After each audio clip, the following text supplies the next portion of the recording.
caríssimos irmãos, caríssimas irmãs, caríssimos fiéis.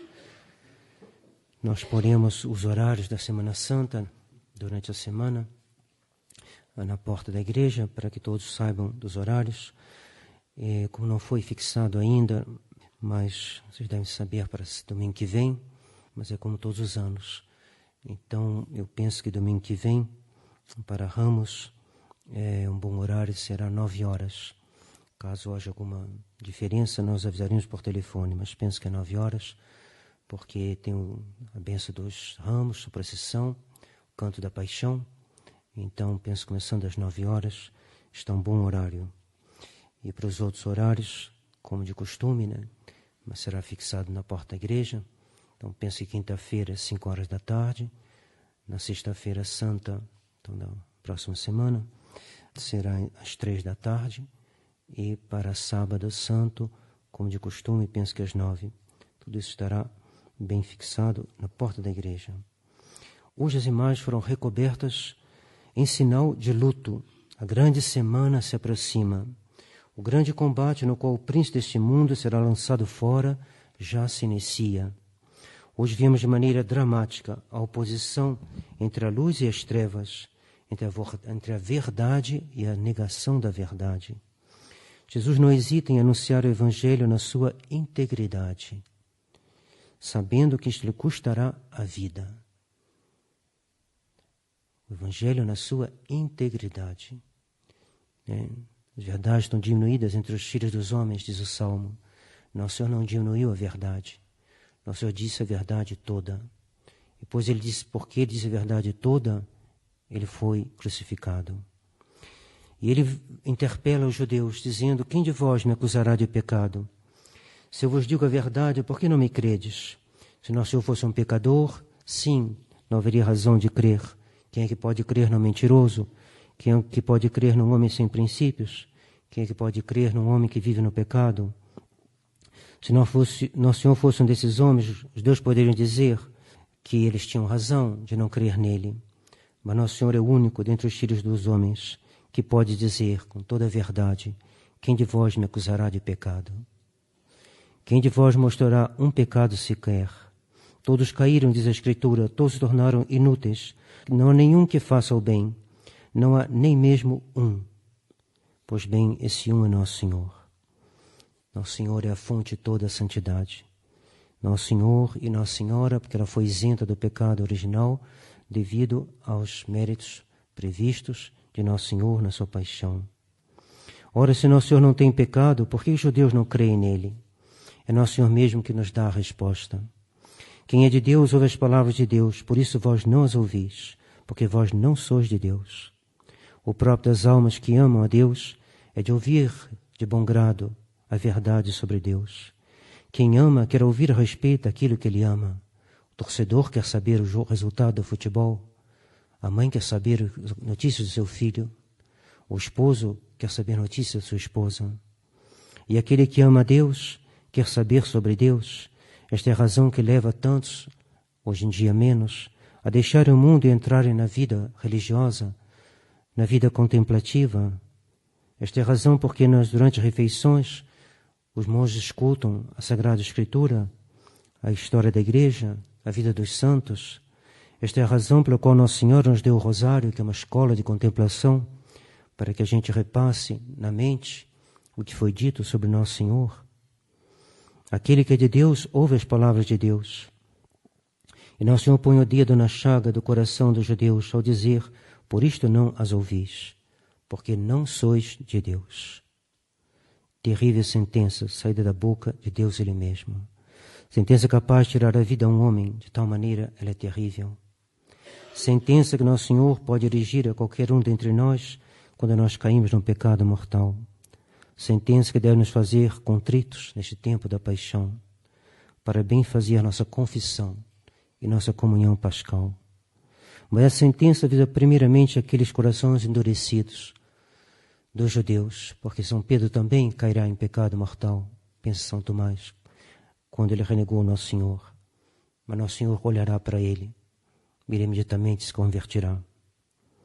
Mas os judeus têm os corações endurecidos como pedras, semelhantes a essas pedras que no final do Evangelho eles pegam para lapidar Nosso Senhor.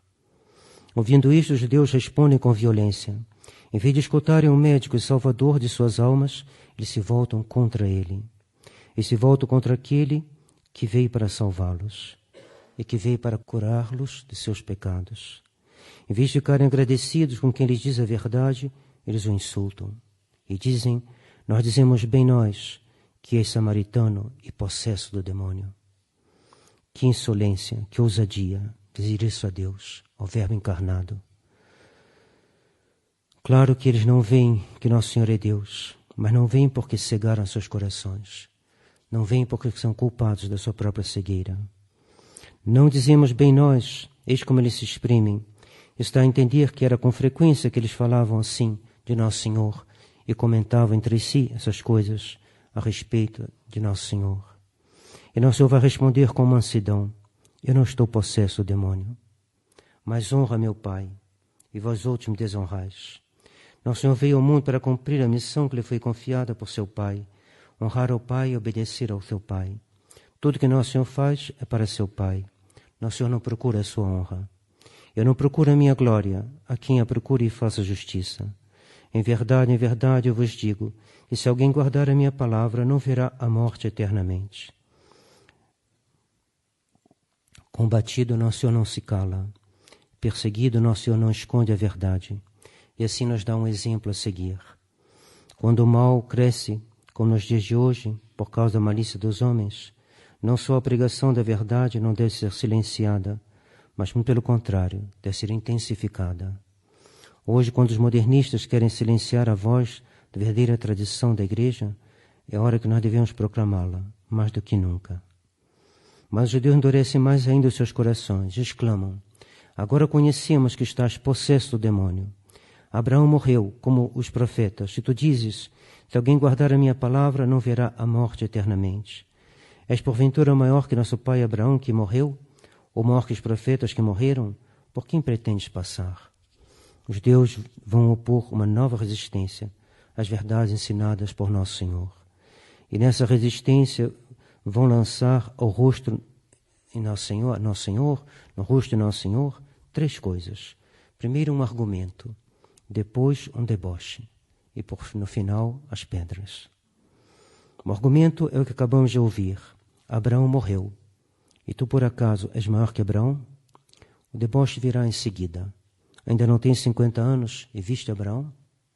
E o ataque vem no final. Apanharam pedras para lhe atirar. Mas vejamos primeiro a resposta de Nosso Senhor.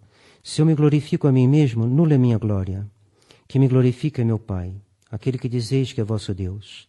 E vós não o conheceis, porém eu o conheço. E se dissesse que não o conheço, seria mentiroso como vós outros.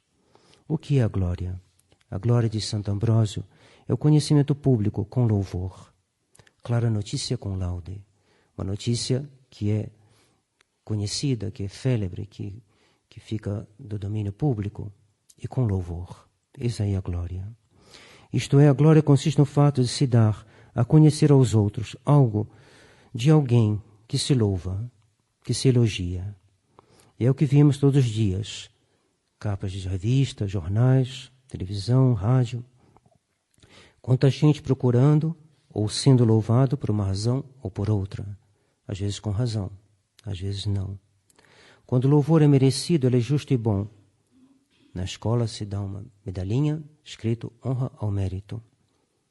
É uma certa glória e justa, que incentiva o aluno e que é boa. Quando ela não é merecida, ela é injusta e má. Mas quando o louvor, a glória, é merecida, nós devemos lembrar que essa glória deve ser referida a Deus, porque todo o talento, toda a graça, tudo que existe, tanto na ordem natural como sobrenatural, tem Deus como autor. Logo, nós não devemos nos louvar a nós mesmos, mas devemos gloriar a Deus, glorificar a Deus. Isto é, devemos dar glória a Deus, verdadeiro autor de tudo, todo o bem que possa existir em nós. Além disso, a própria pessoa não deve se louvar a si mesma. O único que pode procurar a sua própria glória sem pecar é Deus, porque Ele é a fonte verdadeira de todo o bem, e porque Ele deve querer a glória do bem Ele tem que querer a sua própria glória. A glória do bem e a glória de Deus são a mesma coisa. Deus é o único que pode se gloriar sem pecar. Nós devemos glorificar a Deus e não procurar a nossa própria glória. Se eu me glorifico a mim mesmo, nula é minha glória, diz Nosso Senhor. Quem me glorifica é o Pai. Assim foi na transfiguração, assim será também na paixão, assim será também na ressurreição, e assim será eternamente no céu. O Filho é a glória do Pai. O Filho exprime a glória do Pai. O Filho é a glória do Pai. E o Filho glorifica Ele também ao Pai. O Pai glorifica o Filho e o Filho glorifica o Pai. Porque o Filho procedendo do Pai, Ele é a glória do Pai. E o Pai amando o Filho, Ele glorifica o Filho. Em todos os mistérios, a natureza humana de Nosso Senhor foi sustentada pela sua divindade, a qual Ele participa com o Pai na qualidade de Filho. O Filho tudo recebe do Pai. Ele é o esplendor da glória do Pai, de tal maneira que o Pai glorifica o Filho e o Filho glorifica o Pai. Eis porque São João diz: vimos a sua glória, glória do unigênito do Pai, cheio de graça e de verdade. Mas Nosso Senhor prossegue: Abraão, vosso pai, sentiu júbilo, porque havia de vir o meu dia, e ele o viu e alegrou-se. Abraão viu o dia de Nosso Senhor, porque creu no mistério da encarnação e no mistério da redenção. Quando no alto do monte, para o qual ele tinha levado Isaque, e quando ele ia imolá-lo, apareceu um anjo e disse a Abraão: não atente contra a vida do menino. Não, Deus está satisfeito. Deus queria ver a tua fidelidade. E aí então Abraão viu, no meio dos espinhos, um carneiro, cujos chifres tinham se embaraçado nos espinhos. E aí ele teve o conhecimento do mistério da redenção. Ele teve esse conhecimento, porque o que mais caracteriza Abraão é a fé. E Nosso Senhor viu naquele sacrifício, naquele cordeiro, com os seus chifres embaraçados nos espinheiros. Ele viu Nosso Senhor embaraçado com a coroa de espinhos e que seria imolado. Ele viu e ele acreditou, e ele exultou. Ele viu pela fé esse grande mistério da encarnação redentora. E ele entrou em júbilo. Grande mistério da redenção e suas consequências, que é a vitória sobre o demônio, o mundo e a carne. Isso fez a alegria de Abraão. Isso deve fazer a alegria de todos nós.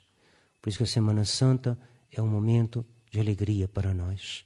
Alegria interior, alegria mesclada de dor, mas dor mesclada de alegria, porque é o grande triunfo de Nosso Senhor. Verdadeiro Cordeiro de Deus, que tira os pecados do mundo. E Abraão, tendo visto isto pela fé, ele exultou. Mas os judeus nada entendem do que diz Nosso Senhor, e retrucam com desprezo e ironia. Não tens 50 anos e viste Abraão? Como é que Abraão viu o teu dia, se você não tem 50 anos? E então Nosso Senhor afirma a sua divindade. Em verdade vos digo. Essa expressão, em verdade, é muito forte, e Nosso Senhor usa ela 2 vezes no Evangelho de hoje, e ele a repete. Tem horas que ele fala só em verdade vos digo, que já é uma marca forte de afirmar algo para o qual ele quer atrair a atenção dos ouvintes, mas aqui ele repete 2 vezes, em verdade, e faz isso 2 vezes no Evangelho de hoje, que faz 4 vezes essa mesma expressão. Em verdade eu vos digo, antes que Abraão fosse, eu sou. Antes que Abraão fosse, isto é, antes que ele fosse feito, fosse criado, eu sou, eu que não fui feito, porque eu sou aquele que sou, eu sou aquele que é, não aquele que é feito, mas aquele que é, eternamente incriado, com o Pai e o Espírito Santo. Mas os judeus, fechando seus corações à verdade, pegaram em pedras para o lapidarem. Jesus então se esconde, porque não era chegada a sua hora. Jesus abandona o templo, que isso jamais aconteça conosco, que jamais Jesus abandone o templo de nossa alma, mas aí permaneça eternamente, por intercessão da Virgem Maria. Para isso que nossa alma escute toda a palavra que sai da boca de Deus, que nos é ensinada pelo magistério infalível da Igreja, que nossa alma faça suas delícias de estar com Jesus, com Maria Madalena, com Santa Maria Madalena, que aos pés de Nosso Senhor escutava na casa de seu irmão Lázaro. Assim seja com nossas almas, e depois de ouvi-lo nossas almas tenham a força de ir até o Calvário com Nossa Senhora das Dores, para aí se associar à paixão de Nosso Senhor e merecer assim ter parte à sua ressurreição e à sua glória, assim seja. Em nome do Pai, do Filho e do Espírito Santo. Amém.